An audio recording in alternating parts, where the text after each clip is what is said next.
Okay. So this one is going to be about party composition. A weird topic that a lot of people don't seem to like. This is party composition is something that's like sort of brought up in like session 0 when you're all making your characters, and I feel like there's a lot of different reasons to at least think about party composition a little bit. You've got your classic reasons, like you make sure you've got like a frontline dude, a magic dude, or dudette. Non-binary dudes.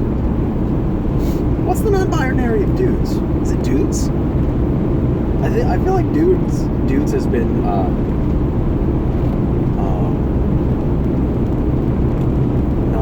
non-gender word for a long time. Anyway, so you gotta have classic structure, martial, like frontline dude, magic dude, maybe a healer dude, and then like maybe a rogue dude. So you've got a lot of different things covered. It's like a pretty classic party composition. But then sometimes, like you have a party based on what everybody wants to play. You might have a party that has different abilities and different specialties. Like for Rollmeyer, we have a Lizard Folk Ranger, a Lizard Folk Ranger that specializes in like close range stuff, high con, 2-weapon fighting, lots of damage. We've got a Wild Magic Barbarian that do barbarian things, Polar Mastery, blah blah blah. We have a Draconic Bloodline Sorcerer and a Soul Ranger. I don't know why I only mentioned the Lizard Folk and the Lizard Folk's race and nobody else. Their species doesn't matter. But allergies.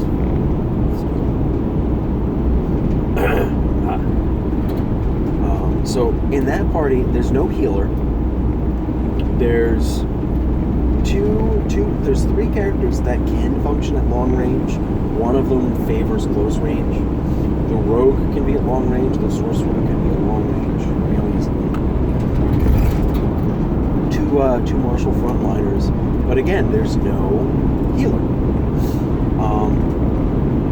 So how is that going to affect how the DM changes encounters? Well, there's 2 characters that are good at stealth and 2 characters that are actually okay at stealth. Like, they're not terrible at it, the sorcerer and the barbarian. The ranger and the rogue are much better at stealth, so there's plenty that you can do with stealth. You can include that really easily. The rogue has lots of, they have like investigation, perception, proficiencies. The ranger has like decent investigation and expertise in perception himself, so he's got crazy high perception.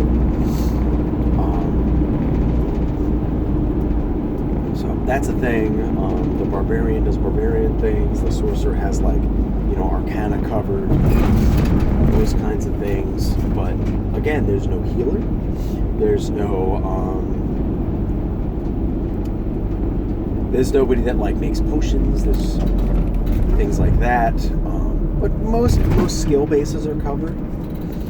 Nobody's like super good at animal handling, but most of the skills are covered. But again, in combat, there's no healer. The sorcerer, and to a much lesser extent the ranger, are the only like control characters. Everybody else is just kind of damage. The other 2 are just damage, and the ranger is mostly just damage. So there's like some gaps, but it works out. But the lack of a healer is what really like stands out as the main thing that this party is kind of missing. So any damage that they take is going to matter a little more, because they can't just heal it, especially in the combat, as easily. So if they start to get low on life, that can be kind of an issue. So this party has to rely on their more offensive ability instead to just like kind of end combats as quickly as possible, and that's usually how it goes. Then in the Ugliest Man Alive campaign, I'm playing a samurai fighter. We've got a goblin paladin. I think an ancient's paladin. I only talk about one race. We've got a moon druid and a phantom rogue with crossbows. Again, a pretty offensive party, but there's actually 2 healers in that party. There's the paladin with lay on hands and other stuff, and there's the druid doing druid things, and they can spend most of their time as a wild-shaped beast to fill in as an additional martial character. So that's a thing. That party is very well, very diverse for combat. While there's only really one ranged character in the rogue, there's I'm gonna say 2.5 frontline characters, and there is the druid that can be healer, support, and control. Fill a lot of those roles depending on what they want to do. The druid is super versatile and can fill a bunch of different roles at once. And we have some other NPCs that kind of drop in and out. Like we had a cleric with us, but yeah, this party is pretty complete. But the only thing we're really missing is like a blastery kind of wizard or sorcerer. And, you don't always need that type of thing, but as a result, most combats aren't going to be... They're going to have like more offensive focus, but they're going to be a bit slower. Like it's going to be not attrition, but it's going to take longer. Or not longer, but you have to attack each target individually. We don't have as many big area of effect things. While my fighter is a dragonborn with the dragon breath, so that's a thing, but regardless, we don't have a wizard dropping fireballs. So then the other party, or another party I was in for this Halloween one-shot I played a phantom rogue with a heavy crossbow, usually relying on the steady aim feature for my strategy. So, what was it? For that party, I was a phantom rogue, dwarven rogue, lots like high constitution, so it was a little different than most rogues. We had a polearm master sentinel, vengeance paladin. We had a gnome twilight cleric. We had a super standard wood elf ranger, and we had a human fiend warlock that I think I may have talked about in some other videos. That was like the weakest character in that because it wasn't built properly, but that's part of party composition. That this character doesn't have much versatility or much of any real strengths because they're built poorly. But so we had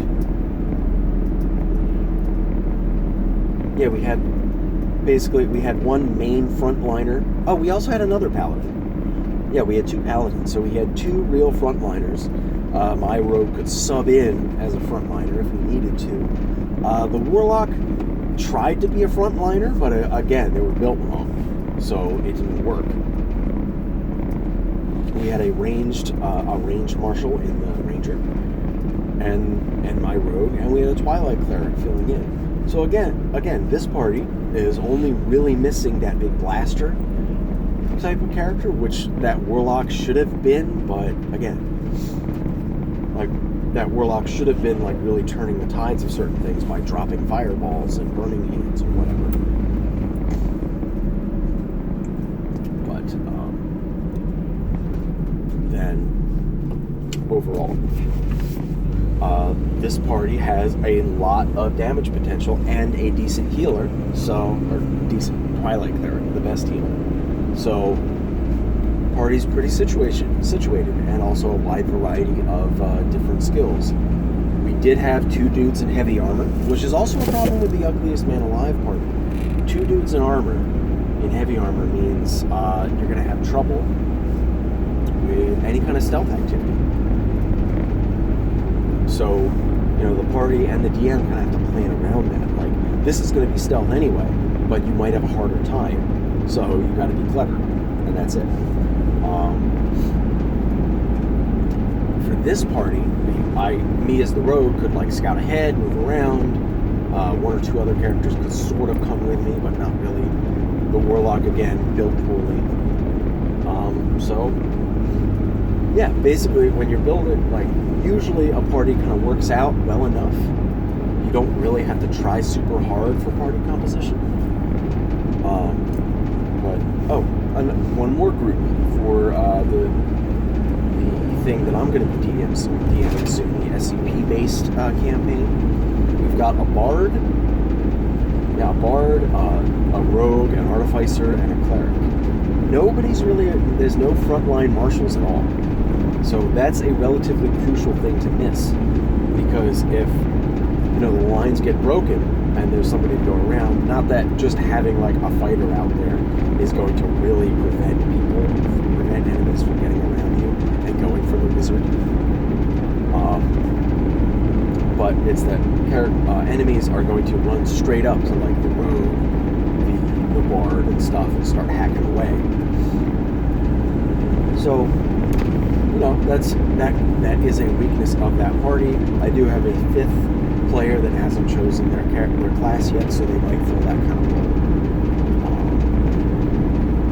But yeah, for party composition, it's the main things you want to think about are okay, you guys have most of the skills covered. Do you have at least one character for every skill? Do you have a character that can do investigation, perception?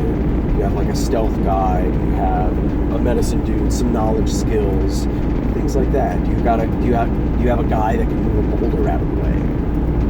Just things like that. And then you want to think about combat stuff. Are you all wizards? How is that going to affect your combat strategy?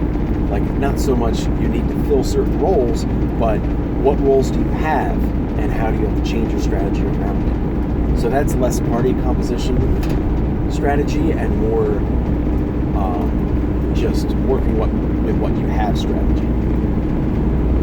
I guess that's really strange thing, but yeah, most parties can work as long as you've got a lot of different capabilities. Unless, of course, you're all playing melee guys and you fight one bird with a ranged attack, you're all fucked. So you have to run. But ideally, the DM isn't going to throw stuff at you that you literally can't beat.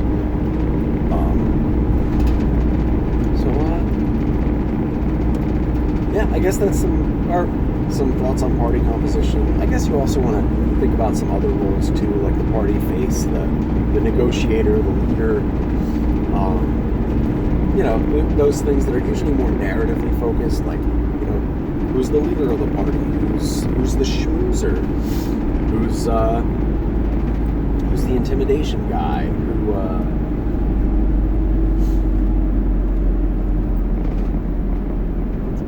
all those different things that you might need in a party, who's I can't even think of things, but yeah, I guess that's it for this one.